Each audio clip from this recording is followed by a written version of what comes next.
The last game we got on this episode of the MeepleCore podcast is Fireball Island, the prototype. Designed by Rob Daviau, right? Yes? Yep, Daviau. Yeah, Daviau. J.R. Honeycutt, Justin D. Jacobson, Chuck Kennedy, and Bruce Lund. Artist is Noah Adelman, Victor Pérez, Corbella, George Doutsiopoulos. I think it's Docket, but yeah. What? Docket, the artist. George Docket. That big old word is Docket? I think so, yeah. Really? He's not using half the letters in that name. And David Kegg and Jason Taylor. I might be wrong. Anyway. Oh, and most importantly, it's published by Restoration Games. Yep. So it's currently on Kickstarter. By the time you hear this podcast, I think there'll be a few days left, maybe. I think right now there's 7 more days. So. Yeah. And so probably at least 3 to 4 days when you listen to this. So jump in on it if you can. I chose to take this game out of the lexicon talking point that we're going to do later on this episode, specifically because it's such a big thing to talk about, you know, as far as just making a splash into the gaming hobby scene. Mm-hmm. Anyway, Fireball Island is a game where you've got this 3D looking board. You're moving dudes around it from the helicopter to go collect like snapshots of the island, to collect artifacts and things like that. There's a crazy thing called Vulkar in the middle, and he'll spit out these fireball marbles. They'll roll around and knock your guy down and cause you to lose treasures to other players who have caused the Vulkar to be angry. And you play so many rounds. As you're playing it, you're going to be putting these Cataclysm cards out. That's going to reshuffle the deck kind of thing. Once so many rounds go by, you're going to try to get back to the helicopter to get some bonus points. And at the end, you count up all your treasures. You got set collection stuff. And whoever has the most points is the winner. We'll talk about everything else as we're talking about it. This is more of a game that you need to experience rather than hear about. Like I said, yeah. Yeah. Anyway, so I don't quite, like I've always said, I've got 5 games in my childhood games that I want to acquire. Mm-hmm. Thankfully, most of them are being reprinted, and I own all of them but this one, and now I'll own this one as well. Now, we talked to him a little bit, and like he says, you know, kind of forget everything you know about Fireball Island. This one's going to be a lot different. And since you've played it, does it get that itch for you that, you know, was from the original? Dude, the game was so basic that I had no intentions to play this if it was the same. It was more of a novelty for me to own it. Yeah. There is so much different and so much going on in this one. Not really so much going on, but a lot more going on than the original that it makes it a game. Right. Okay. Yeah. I never played the original, so don't know too much of the background on it. I mean, I haven't played it in years. Like, obviously, since I was maybe 15 or 17 kind of deal. It was before I moved out of my parents' house. That's how long ago it was. I moved out when I was like 18 or 19. Yeah. So if anybody's listening to this, I'm 36. So it's been quite a bit of time. Right. But, I mean, it was really fun. But as time went on, I realized that it wasn't a good game. Mm-hmm. It was just a fun game. The experience was hilarious. Putting marbles, rolling around, knocking people down. I think in that one you rolled dice. In this one you play cards. Right. So it is totally different. When you play a card, you it's interesting because you do have to move the exact amount of spaces, and you can't like double back. Mm-hmm. So if you play an 8-move space, you move 8 spaces, and as you move over top of these little red triangles, you're going to take the treasure that's in that spot next to it. Or sometimes you have a choice. I mean, yeah, like you might take a choice or whatever, but the point is you don't stop. You don't have to land on it. You can just pick them up as you're going by. Right. But man, some of the stuff that they've got in this one is they got some crazy stuff going on. I'm just going to hands down say my favorite thing about it was the bees. Yeah, you did like the bees. The bees were hilarious, dude. It was just like a cup that looked like a honeycomb or honeycomb, a beehive, and it had like 9 or 10 very small beads in it, or balls, like marbles. Mm-hmm. They were like a fourth the size of a normal marble, and then you just pour them in the top of Vulkar, and they just go. Everything was everywhere. It was great. It's weird though, because you'd think that you would be punished a lot more for being hit by stuff, but it really isn't that punishing. Like it is, but it isn't. Except the tiger. The tiger? Yeah, the tiger, if it pounced on you, or if you get it to pounce on, someone else, you get to grab 3. Oh, that's true. Yeah. Well, okay. So the tiger is, you've got this like, those little frog toys that you push their butt and they fly up into the air.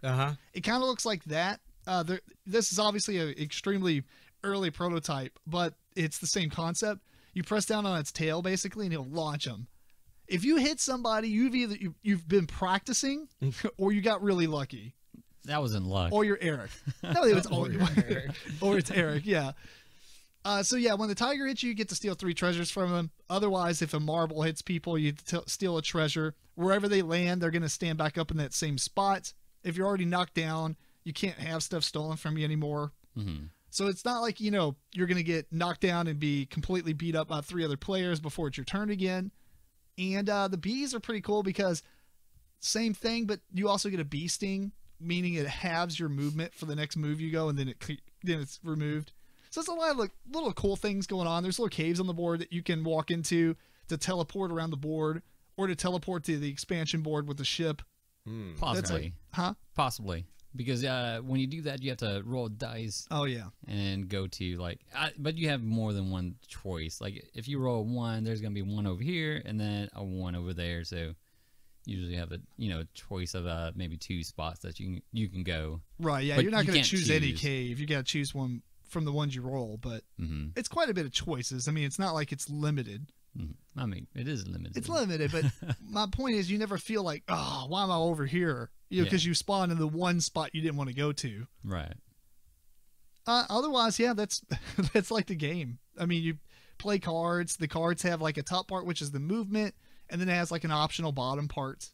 Most of the time it's putting marbles in Vulkar and let them fly around and hit people. Yeah. And turning Vulkar. Vulkar, yeah. Yeah. Vulkar. I think it's Vulkar. I don't know what it is. Anyway, Matt, have you been excited about this at all? It looks neat. I'd like to know what Vulkar's problem with everybody is, but I mean, that's he's just angry. He seems really upset. It seems pretty neat. I guess you got the choice to either move or turn him or trees or something like that. Is that you get right? Like one turn, and then you can put the marbles in. It says it on the card. You always get to move your card because it has a number, but then when you get to do the bottom section, it'll tell you if you get how many ticks you get to rotate Vulkar. Well, it's not just Vulkar either. There's or the trees, I guess like the That's palm trees and stuff. Trees that act like railroad changers or whatever. I guess. Yeah. But it doesn't matter. You just pour all the bees down there. You can hit everyone. Just point them in the right direction, and those things go everywhere, man. Right. Yeah. I mean, it looks entertaining. I don't know. Like you said, I guess it's more of an experience. It's not going to be something that you're going to. There is no hardcore strategy going on. Right. Like I always say, this isn't going to replace Terra Mystica as your top favorite game. Go get the gems at the little pirate area. I just want to say I win the game because I got the heart of Vulkar. No. Is it Vulkar? I'm looking this up now. Let's see. It's the Curse of Vulkar. Vulkar. V-U-L-K-A-R. K-A-R. Vulkar. Yeah. So anyway, I got his heart. I win the game. I'm basically like Diablo. When I finish this, I'm going to eat it and turn into Vulkar. You're going to be Vulkar. Yeah. I don't know if that's a win. I mean, it's a win in my eyes. But, so when you're playing this game, it's hilarious. It's really fun. If you're playing it and you're getting upset with what happens to you, it's definitely not a game for you. You have to just laugh at everything that's happening and have a lot of fun and good times. Yeah. Kind of reminds me of playing what's it called? It's not Weapons and Warriors, but the game like back in the day when you get the little slingshots and catapults and you fire your marbles at the other player's structure that they build. Did you ever play that? Oh, I know what you're talking about. Yeah. Crossbows and catapults, I think. Yeah.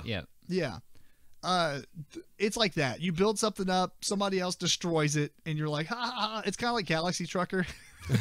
No, not like Galaxy Trucker. It's not that bad. I did all this work. Yeah, and, look at it half now. my ship got blown up because an asteroid hit it in the one spot. Yeah. No. Okay. So it's not as bad as Galaxy Trucker is, but for the most part, though, the game is it's an experience. It's entertaining. It's incredible. I can see with kids. One of the people at our table was a kid. Really? I mean, he may have been like 12 or something. I don't think he was. I think he was younger than that. He's probably I don't know, 10 or 9 or something. Yeah, he was younger, but I mean, he was still doing his thing. Yeah, I can see kids having fun with this. Yeah. So The only thing I'm concerned about is with the expansion, all the expansion, there might be almost too much stuff. I mean, it sounds like a dumb problem, but like it's too much stuff on the table to really experience it in one playthrough. Mm-hmm. So it's like, do you really need to bust out the expansion? I think that's kind of there for people who like the game so much. right. Well, imagine that if we played without those expansions, it might not been enough for. Well, it probably, yeah, because Eric totally went for the one thing that I feel like could have been. I even asked JR. JR is awesome, by the way. I was like, let me ask you this, JR. So Eric can move around in a circle basically right here and collect all these gems.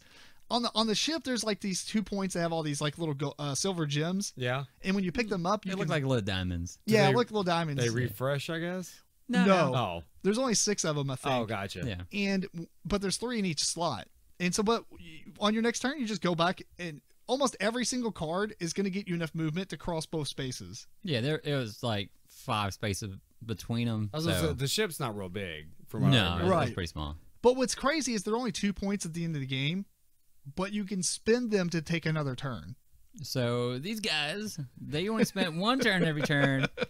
I got 2 turns every turn. For like 90% of the game. Yeah. Granted, we did play slightly shorter because our hour, the group before us decided they wanted to keep playing. JR was like, So, I mean, we ended prematurely. I think maybe we were like a round shorter than we should have been. Yeah. But, I mean, it's not a big deal. We experienced pretty much the game. I mean, right. All right. Yeah. Either way, it was just funny because Eric totally took like twice as many turns as everyone at the table. Yeah, I spotted that strategy. I went for it. It worked out. Yeah. I think maybe that spot should be like, you can only go in one direction. So if you need it to go back on, you have to like spend like a lot of stuff to get back around it. Oh, right. Yeah. You have to go all the way around. Yeah. Not back and forth every turn. Right. Either that or make it to where you can only carry 2 of them at once. Because they're not part of a set collection. They're only 2 points apiece. Right. And they're meant to be spent for extra turns. And it's unlikely that multiple people are going to be there fighting over them. No, I was there all by myself. And yeah, and you can't really even per se go there if you wanted to. You have to roll the dice and hit the numbers where you can, exit that cave. And really the only way to do anything about it is if Eric's in process of grabbing them, you could play a card to dump the cannonballs from the crow's nest. Right. But I don't feel like anybody had that card. Well, they tried once and they missed me. Oh, dope. Yeah. Agility. That's right. So anyway, Eric, you never played the original, you said. What do you think about this one? It's pretty light. It's still prototype stage, so I do feel like they still need to iron out some roles and iron out the game a little bit more. But overall, it was pretty fun. Yeah. The game itself looks like it's going to look awesome. It's going to look awesome on the table, and the box art is amazing, but game was all right. That's fair. I would agree. I think that the game, they've obviously done quite a bit to the game to bring it closer to how games are designed today. Right. It is not Fireball Island as you once remembered it. But then again, there wasn't much to remember about it. It's move guys around, put the marbles in the Vulkar, and you're doing that in this one. It just has a little bit more structure and some sort of goal in mind. And I think that's a good thing. I think the game's really fun. It's really good. I mean, it's just, for what it is, it's great. Yeah. And I think that it's going to do really well. And I'm really excited about it. And yeah. Younger family kids, yeah, they'll eat it up. Oh, yeah, man. If you got a family, this is almost a must-buy. I can't see, because there's enough there to be entertained by it. And there's enough there to be not really strategic, but you obviously want to collect certain treasures, so you're not just going to pick up everything that's close to you. Or you might. You might, but I mean, you're at least going to divert to... Because you also, in the game, when they take a treasure from you, you decide what to give them. So you probably do want a couple of them that they're not worth a lot to you. That's true. Oh, to kind of just buffer yourself. I forgot to mention, whenever you do get hit, even though your treasures get stolen, you get those little souvenirs, and they're like little single-use abilities. Apparently, you didn't get hit by those. No. But yeah, they give you like you can add +2 to your movement, or you can do different things with them. They're like minor special abilities, but they're one use. But you get them every time you get hit. Oh, I never got hit, and I had one I didn't even use, so no experience there. Fair enough. Anyway, Matt, you excited about it? Yeah. You gonna kickstart it or just wait for it to come out? I'll probably just wait for it to come out. I'll probably pick it up. Cool. It sounds fun. Yep. I'm already backed. So at the I want everything level, I'm pretty excited. Cool. This is my number 2 childhood game. First one being Hero Quest, which I own that still. So awesome stuff. Well, I'm sure we'll mention a little bit more about it later in the episode, but for right now, that's it for Fireball Island.